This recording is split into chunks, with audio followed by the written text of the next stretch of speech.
In this video, we're going to talk about the uncertainty of any measurement tool that you might use in the laboratory or anywhere else.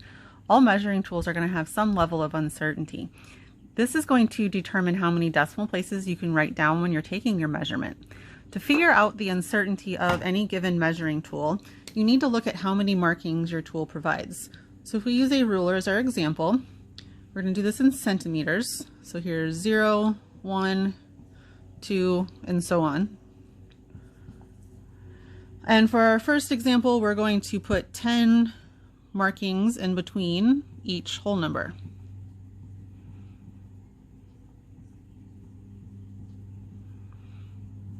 Okay, and I'm going to draw us in an object to look at for our measurement. So for uncertainty, you need to know everything about a decimal place for it to not be uncertain. Because we're dealing with the metric system, you have to have 10 markings to know a decimal place. If you don't, then there is some estimate involved in your measurement. So in this example, we know the whole number. We know everything about that place. So that is a certain digit. If we look at the tenths place, do I have 10 markings that divide up that whole number? And I do. The 1, so say 0.1, 0.2, here we have 0.5, all the way up to 0.9. So I know everything about that tenths place. So that is also a certain digit. Now if I want to try to break that decimal apart, so I look, for example, between 0.5 and 0.6, do I have 10 more markings in between there? You don't. So because you don't know everything about this decimal place, that is your uncertain digit. So when you're recording a measurement, that has to be the last digit that you write down. Your uncertainty is always written as plus or minus, and then you're going to put in zeros for whatever decimal places you know for sure. So 0.0, and then the uncertain place gets a 1. So the uncertainty here is plus or minus 0.01. So now to take the measurement, we know that the object is for sure past 1, so I know that whole number.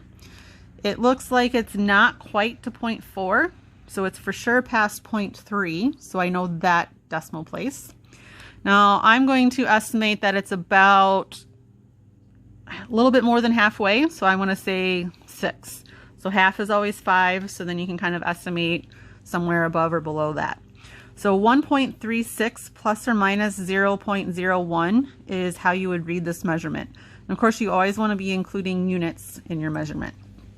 So again, I didn't know everything about the hundredths place, so I had to estimate that in my recorded number, and therefore that is the uncertain digit, and that's where the 1 goes in the uncertainty. So let's take another look at a different example. So we're going to do a ruler again. Again, we're going to be in centimeters. This time my ruler is only going to have markings at the halfway point between the whole numbers. All right, so again, let's think about what we know for sure and what we don't know for sure. So whole number, that 1's place, we know. Now the tenths place, do I have 10 markings in between the whole number? I don't, I only have the 1. So already I'm at my uncertain digit. So that tenths place, you're gonna have to make some kind of estimate. So let's put in a bar again for our measurement. So in this example, it is for sure past 1, not up to 2 yet. So it's going to be 1 point something. Here I'm already having to estimate. So it's for sure past the halfway point, a little bit closer to 2 than it is to the half. So I'm going to say 0.8. And that's where I have to stop. That was my estimate. I can't write any more. Uncertainty, plus or minus. I knew the 1's place, so that gets a 0. I didn't know the tenths place, so that gets the 1. So 1.8 plus or minus 0.1 centimeters.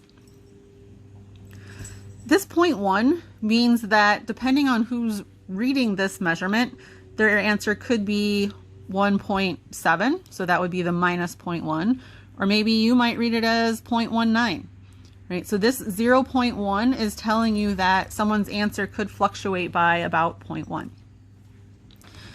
Now this uncertainty doesn't apply to just rulers, it's going to apply to any measuring tool that you use. So for example, thermometers, graduated cylinders, whatever it might be.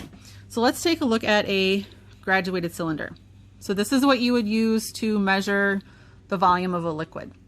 These are typically marked in milliliters, right? So for our example, I'll stick in whole number milliliters, and I'm going to put 5 divisions in between.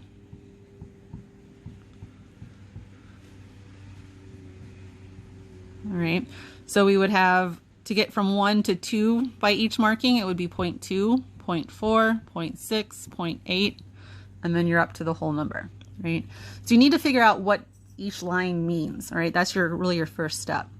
So for a liquid, at least any liquid that you're going to be seeing in lab and working with, will always have a meniscus that curves downwards, right? Some liquids have menisci that curve upwards, things like mercury, which you're not going to be working with in the lab. So we're just going to focus on the ones that curve downwards. So when you're taking a measurement, you always want to take the measurement from the bottom of that curve, all right? So here we know the whole number, so 1, 2, 3, 4. I know the ones place. If I look at the tenths place, the 0.2, 0.4, 0.6, and 0.8, while I have some good detail here, I don't know everything. I don't know exactly where 0.3 is. I don't know exactly where 0.5 is. So I'm going to have to estimate that tenths place again. So again, better markings than the ruler we saw in the last example, but still not everything. So that is your uncertain digit. So here we know it's between 2 and 3. So the whole number is going to be a 2. For the tenths place, it looks like it's going to be closest to, so 0.2, 0.4, 0.6. All right, it's not quite 0.6, but this is where I have to stop. You cannot write your measurement any further than your uncertain digit. So I'm kind of estimating that 0.6. So then to write the uncertainty, plus or minus 0.1, and then our units are milliliters. So one way you might get a question about this is, take the measurement, record it to the correct number of decimal places with the proper uncertainty. So again, the number of decimal places you record is based on the uncertainty, which comes from how many markings your instrument has. So hopefully this